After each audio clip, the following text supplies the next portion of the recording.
Nigeria is ranked 7th among the 10 countries with the highest gas flaring, contributing 75% of the world's gas flaring indices, according to the 2020 Global Gas Flaring Tracker report.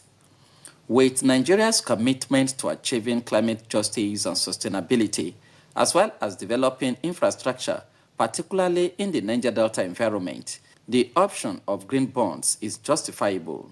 Stakeholders further assert that Ogoni Land Cleanup Project, which is to be extended to other polluted areas in the Niger Delta, currently requires more funds. Infrastructural deficits in the oil-producing communities have continued to generate agitations, and green bonds will be a viable alternative to financing these projects. Borrowing to enhance the environment, to ensure that we have a green economy, which the whole world is moving, is a good way. I mean, it's whichever way you want to use to finance it. A green economy is what everybody is asking for. Government should use this kind of money to encourage, reforestation. Go back to those places where the forest used to exist and replant these trees so that the future generation can have trees.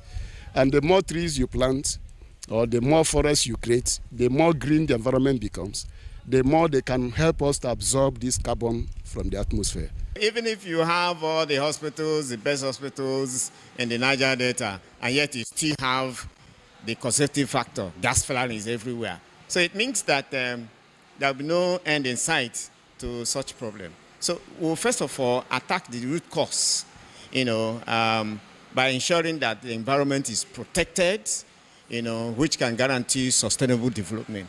The concern, however, is the utilization of the bonds among policymakers in the area of implementation, as well as the current burden of debts in the country.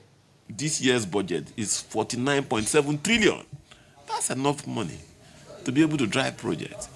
But by the way, too much money can create inflation. If you bring too much money into this economy, you create inflation. Already we have enough. Let us see how we use this one we have efficiently. We should not borrow more. My worry is that implementation becomes a problem. But again, they should also target, areas where you have very, very, very devastating environmental conditions. Experts believe that if the nation's economy is developed, direct foreign investments will be attracted, thus reducing the burdens generated by the bond. In Port Harcourt, Robinson Darateide,